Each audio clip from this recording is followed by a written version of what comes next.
قرر الرئيس محمد حسني مبارك تخليه عن منصب رئيس الجمهورية، وكلف المجلس الأعلى للقوات المسلحة بإدارة شؤون البلاد.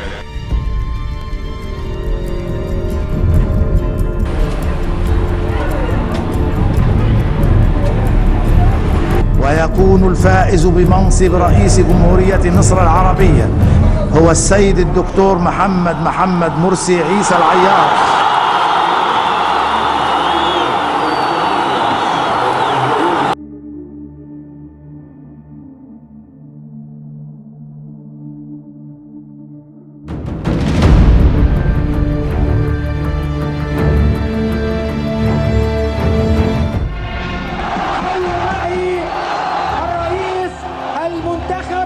الدكتور محمد مرسي أول رئيس منتخب في تاريخ مصر.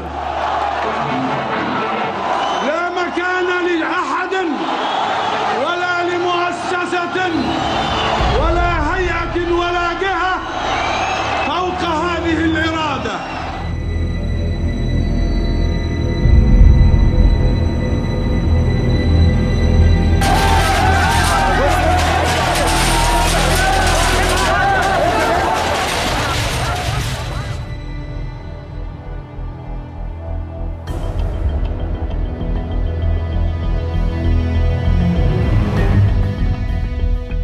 يعني الرئيس محمد مرسي في بدايه من مسكه للحكم، لما مسك الحكم قال لك انا بالديمقراطيه وكل واحد اللي عايز حاجه يقولها. فين بقى الديمقراطيه اللي هم بيتكلموا عليها؟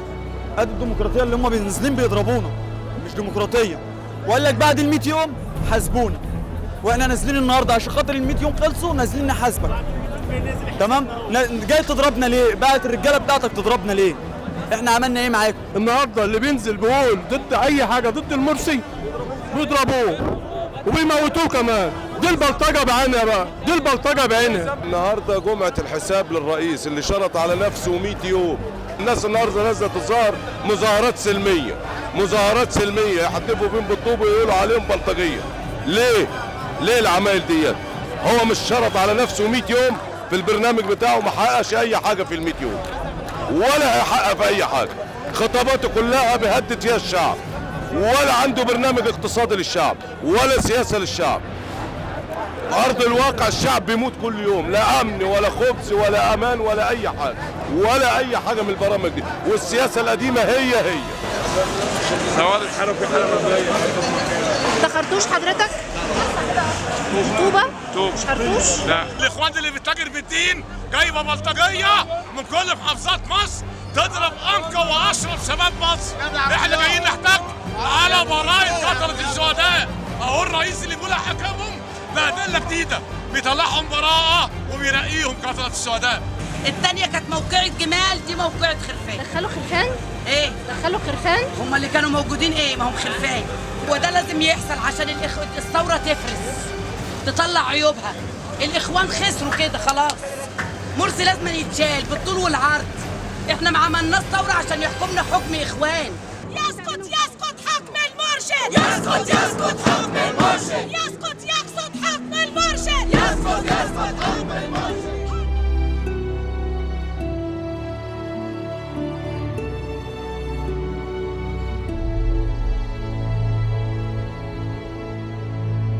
فقد قررنا ما يلي: الإعلانات الدستورية والقوانين والقرارات الصادرة عن رئيس الجمهورية منذ توليه السلطة في 30 يونيو 2012 وحتى نفاذ الدستور وانتخاب مجلس شعب جديد تكون نهائية ونافذة بذاتها، غير قابلة للطعن عليها بأي طريق وأمام أي جهة، كما لا يجوز التعرض لقراراته بوقف التنفيذ أو الإلغاء.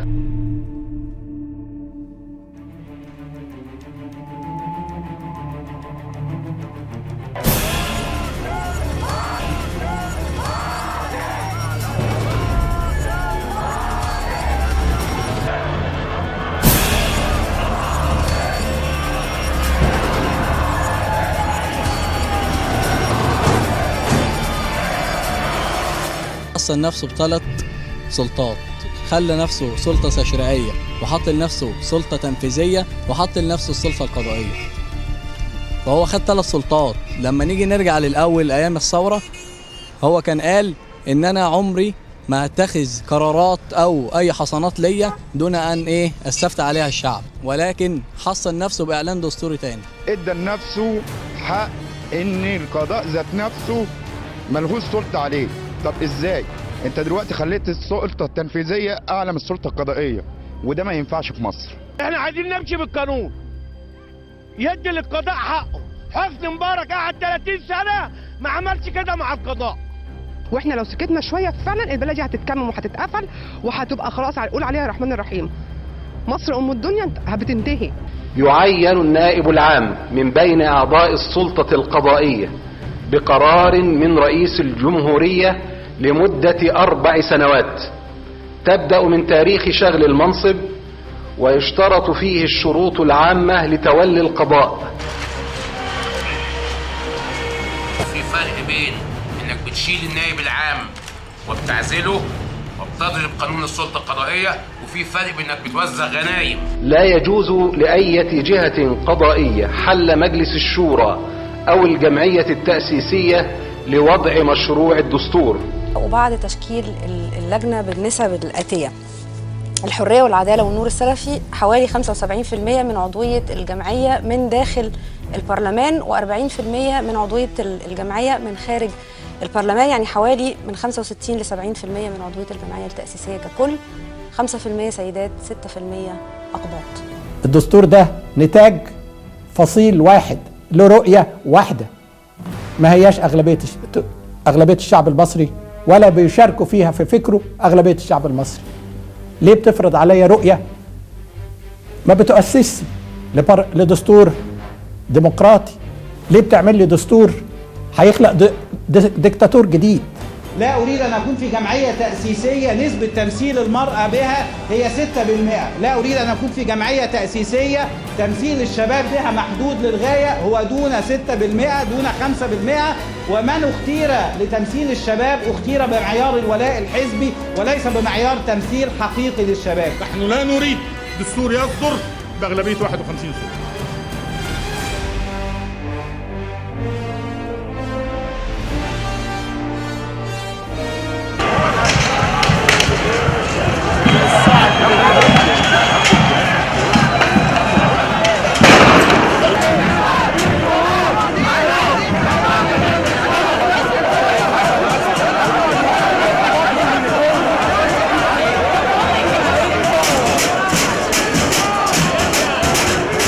أمام القصر تحت قدميه في اللحظات نفسها كان آلاف من مؤيدي الرئيس يهجمون على عشرات من المعارضين المعتصمين، يخلعون الخيام ويعتركون مع من يقف في طريقهم، ويعيدون ترتيب المشهد بصورة بدت محترفة.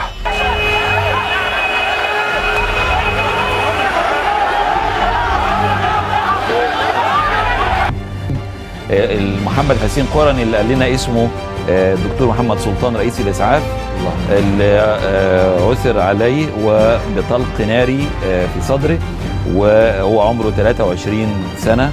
محمد حسين قرني توفي اليوم أو الليلة في أحداث الاتحادية وفي محيط الاتحادية. أرجو الزملاء يرفعوا الصورة من على الشاشة.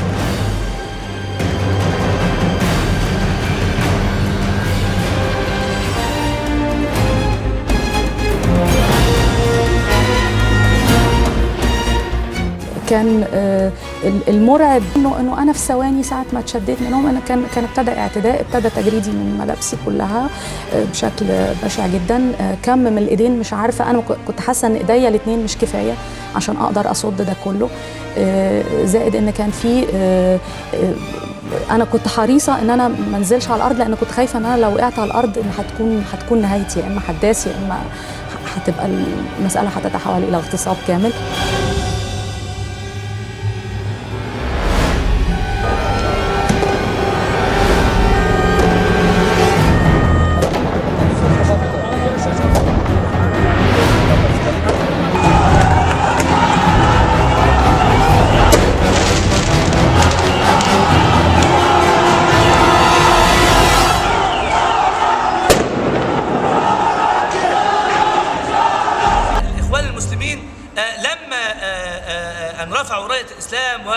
راية الدين وهللوا بها للمسلمين، إذا بالدستور الذي هو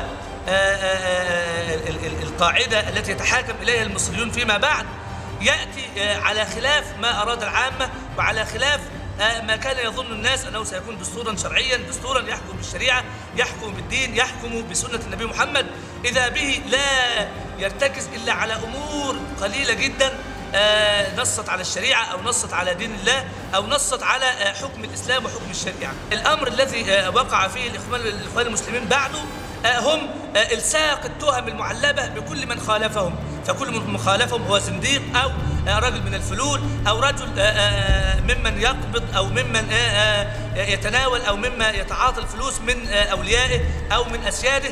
هذا الأمر يعني جعل حتى شركائهم في الثورة وشركائهم في التيار الإسلامي ينفرون عنهم ويغضبون من أفعالهم ومن أقوالهم.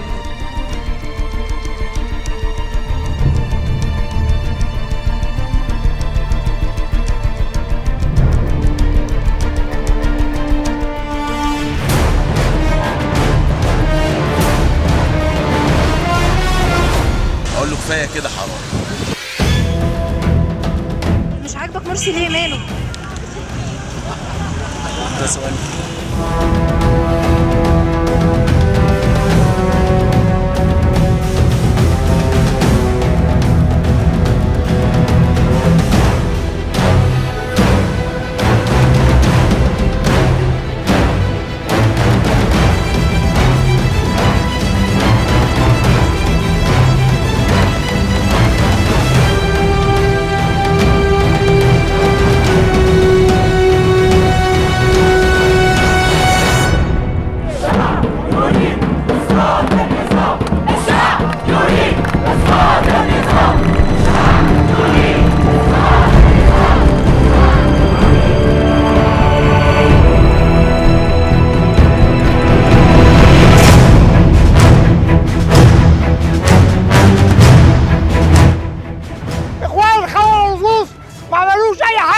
لا عداله اجتماعيه ولا عينوا اولادنا اللي بيتخرجوا من الجامعه والاسعار بتزيد وبيجوعوا الشعب. لو ضحكوا على الناس باسم الدين مش هيقدروا يضحكوا على ربنا. لازم يضحكوا على ربنا.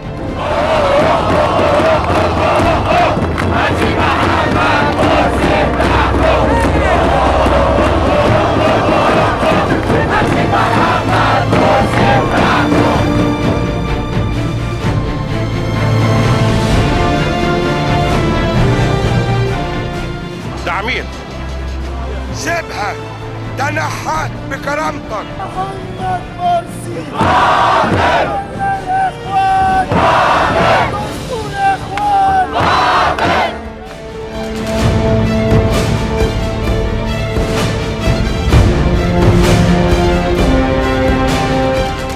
مصر ميتة ومش لاقي حق الكفن، حق الكفن مش لاقياه. ولا عايزين ولا اخترنا. نجح ازاي سبحان الله. نجح ازاي سبحان الله. ولا عايزين ولا اخترنا. ولا عايزين ولا اخترنا. نجح ازاي سبحان الله. نجح ازاي سبحان الله. داخلين على سنة ومفيش حاجة النهارده اتعدلت في البلد، بنزين غالي، أكل وشرب غالي، الدنيا كلها مولعة. يا رب يا رب